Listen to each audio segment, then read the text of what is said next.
Sampurasun. Assalamualaikum warahmatullahi wabarakatuh. Rahayu Sagung Dumadi, Rahayu Bagja Waluya. Apa kabar kawan-kawan semuanya? Senang sekali bisa berjumpa dalam kesempatan ini di channel saya ini. Walaupun akhir-akhir ini Jawa Barat ya, khususnya Tasikmalaya itu suhunya sangat tinggi. Jadi harus sedia kipas setiap waktu ya, apalagi kalau di dalam ruangan. Malam-malam gini juga biasanya dingin ya, tapi seminggu ke belakang mungkin tiba-tiba panas, haredang. Dan juga banyak saudara-saudara kita yang berjatuhan sakit ya. Semoga kita selalu diberikan kesehatan, dan kawan-kawan kita, saudara kita yang sedang sakit, semoga segera disembuhkan. Dan kawan-kawan harus bisa lebih menjaga pola makan, pola istirahat, ya olahraga juga, mengingat kemarau masih akan cukup lama ya.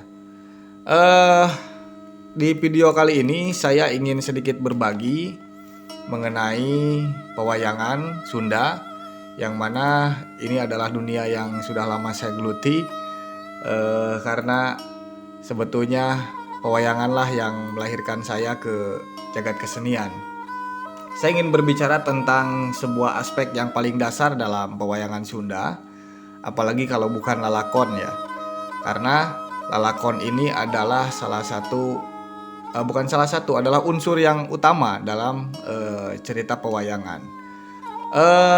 Saya ingin menerangkan satu persatu jenis lakon yang umum digunakan saat ini ya. Ya mungkin dari 1920-an sampai ke sini, mungkin entah ke belakangnya ada jenis lain, saya kurang tahu. Yang jelas literatur yang saya temukan adalah 3 jenis lakon ini yang memang umum yang digunakan pada biasanya gitu. Nah, dalam pewayangan Sunda sendiri ada 3 jenis lakon, diantaranya lakon galur, ada lakon sempalan, ada juga lakon carangan. Nah, ini akan saya jelaskan satu persatu. Sebelumnya mohon maaf, terutama buat yang nonton, mungkin ada dalang-dalang atau para pengrawit wiaga sanes bade mematahan wajai kameri. Ini sharing saja, dan semoga bisa menjadi bahan referensi ataupun ya anggaplah untuk menemani ngopi saja gitu ya. Baik kawan-kawan, ini seperti biasa sudah saya catat yang penting-pentingnya aja lah ya. Yang pertama saya akan mulai dengan lakon galur, yang mana lakon galur ini adalah lakon yang menerangkan silsilah ya, ataupun jujutan kalau dalam bahasa Sunda, atau sekeseler bisa juga, atau dalam bahasa Indonesia umumnya ya keturunan lah, asal muasal gitu, bisa dikatakan seperti itu. Nah, lakon galur ini juga kadang-kadang disebut dengan cerita babon ataupun cerita babon ya dalam bahasa Indonesianya. Yang mana lakon galur ini dalam setiap awi carita atau bagian-bagian ceritanya ini, dari awal sampai pementasan selesai, sampai lakon selesai, itu berada dalam sebuah pakem ya, atau aturan, atau ugeran, kauger gening cenah cek Sunda namanya. Jadi lakon galur ini dalam setiap buku-buku ceritanya itu memiliki aturan-aturan atau pakem-pakem yang harus dilakukan oleh dalang gitu. Nah, bahkan ada yang menyebutkan juga lakon galur ini berada dalam pusat peraturan atau pusat pakem ya, atau puseur dalam bahasa Sundanya. Nah, bentuk lakon galur ini juga telah memiliki pakem yang sangat baku ya, atau tetakon yang sangat baku. Maka ketika diubah itu tidak lagi bisa disebut dengan galur, melainkan pengembangan ya kesananya, karena galur ini adalah pokok ya, atau babon pokok lah ya disebutnya. Maka ketika ada 1 atau 2 peraturan yang ditinggalkan atau dirumpak cek bahasa Sunda nama, maka itu sudah tidak masuk dalam lakon galur, melainkan pengembangan kaditu nanya. Nah, seperti yang saya katakan tadi, lakon galur ini itu menceritakan silsilah keturunan tokoh-tokoh wayang yang nantinya menjadi cerita lagi, berkembang dan seterusnya. Tapi ini secara terstruktur dan tentunya sesuai dengan garis keturunan Raja Pewayangan. Jadi para raja-rajanya jelas gitu kan silsilahnya. Dalam istilah pewayangan Sunda juga ada yang disebut dengan panca kaki wayang gitu. Nah, karena kebakuan itu, kebakuan, peraturan, ugeran, tetekon, pakem, dan lain sebagainya atau apapun istilahnya, maka tidak sembarangan dalang bisa ngalalakon galur ini ya, atau mementaskan lakon galur ini. Karena biasanya lakon galur ini dibawakan rata-rata ya kalau di Sunda itu hanya oleh dalang-dalang yang sudah matang, oleh dalang-dalang yang bisa dikatakan kalau di sini ada istilah dalang kesepuhan. Karena apa? Karena tidak setiap dalang mampu ya, apalagi dalang kerusuhan kayak saya ini gitu kan. Saya belum berani menyentuh lakon galur ini karena memang dalam lakon galur ini itu penyajiannya ya itu sangatlah sistematis dan sangat konvensional gitu, sehingga memang harus dibawakan oleh dalang-dalang yang sudah betul-betul matang gitu. Dan biasanya ya dalang kesepuhan itu yang membawakan lakon-lakon galur gitu. Nah, apa saja sih contoh dari lakon galur ini atau cerita naon, lakon naon gitunya anu biasa umum ditonton oleh masyarakat di Sunda khususnya. Itu banyak sekali, diantaranya misalkan Rahwana Lahir ya. Karena dalam pewayangan itu biasanya satu lakon itu bisa berbagai judul ya, atau beberapa judul. Hanya beda judulnya aja gitu, tapi isinya tetap sama, lakon nama eta keneh gitu. Misalkan ya Rahwana Lahir, terus juga Rama Tambak misalkan ya, atau juga Anomanduta, atau ini dalam yang umum kan Anomanduta ini orang taunya Ramayana udah selesai gitu. Misalkan Bratayuda yaitu Mahabharata kan. Lalu juga Babad Lokapala ya yang memang umum diketahui oleh masyarakat gitu.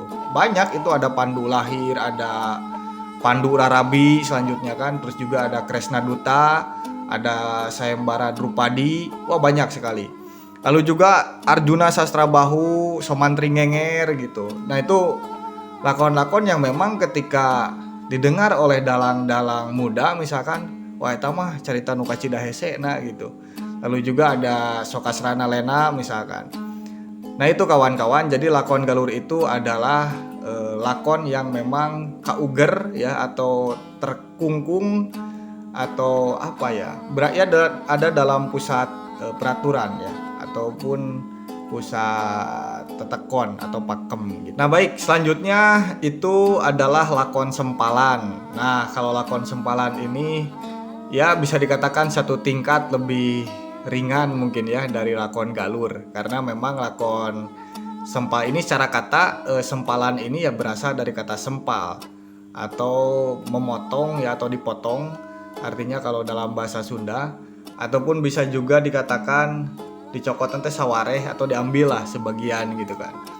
Nah, lakon sempalan ini merupakan bagian-bagian yang diambil dari lakon galur, yang kemudian dengan kreativitas dalang, dengan kemampuan dalang, dengan kondisi lingkungan biasanya itu ditambahkan atau bahkan bisa juga dikurangkan ya, karena diambil sebagian namanya juga. Sehingga dalang dalam membawakan lakon sempalan ini biasanya ya perlu observasi ya, perlu sebuah adaptasi ya terhadap lingkungan, terhadap kultur masyarakat di sana, terhadap zaman juga gitu. Sehingga lakon sempalan ini juga tempatnya dalang dalam berkreativitas atau berinovasi ya. Berbeda dengan lakon galur, lakon sempalan ini ya jelas memberikan sebuah ruang yang lebih luas untuk dalang ya bisa berinovasi gitu, bisa berkreasi, disesuaikan dengan kebutuhan zaman dan kebutuhan penonton ya. Karena mau tidak mau landingnya kesenian ya adalah untuk masyarakat, sehingga harus menyesuaikan dengan kondisi sosial atau kondisi masyarakat saat ini. Nah, lakon sempalan ini sendiri juga tanpa meninggalkan visi dan misinya, atau bisa dikatakan benang merah dari lakon galur. Jadi tetap ada keterkaitan khusus gitu ya. Nah, lakon-lakon sempalan sendiri misalkan ada Jabang Tutuka misalkan, atau Bandawa Sanitis, terus juga Pandawa Dadu gitu kan. Atau yang paling dikenal oleh oleh masyarakat Sunda, misalkan Cupu Manik Astagina yang sebelumnya sudah saya bahas. Itu teman-teman bisa nonton videonya nanti.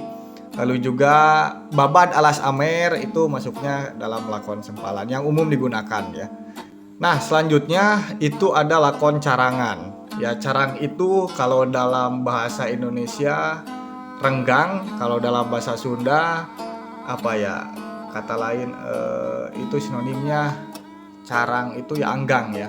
Nah, lakon carangan ini memberikan kebebasan kepada dalang untuk berkreativitas atau ya berinovasi lah ya, sama seperti lakon sempalan, tapi ini lebih leluasa gitu. Ketika dalang menyampaikan lakon carangan ini ya bebas-bebas saja mau seperti apa. Itu karena diambil dari lakon yang memang misalkan dari lakon sempalan gitu kan, tapi dengan ditafsir ulang oleh dalang dengan dielaborasikan dengan berbagai peristiwa misalkan yang terjadi hari ini, sehingga ya dalang bebas gitu. Bahkan bisa dikatakan lakon carangan ini jauh dari lakon galur sebetulnya, sehingga si dalang ini mengimplementasikan dalam pertunjukan, jadi diberikan kebebasan yang seluas-luasnya gitu. Nah, itu mungkin teman-teman sekalian 3 jenis lakon dalam pewayangan Sunda yang umum digunakan saat ini. Jadi saya semoga dalam video kali ini bisa memberikan atau menambah pengetahuan lah ya, sedikit tidak banyak. Tapi yang jelas mungkin juga banyak salahnya saya menyampaikan, tapi mudah-mudahan silahkan diambil yang benarnya saja. Kawan-kawan bisa mencari referensi lain. Tapi yang jelas yang saya ketahui sampai saat ini ya yang saya sampaikan barusan. Pokoknya di video selanjutnya saya tidak tahu akan membahas apa, karena biasanya tiba-tiba ada set gitu lewat, ya udah kita bahas itu. Terima kasih kawan-kawan, semoga sehat selalu dan Rahayu Bagja Waluya, Rahayu Sagung Dumani, Jag Sampurasun. Assalamualaikum warahmatullahi wabarakatuh.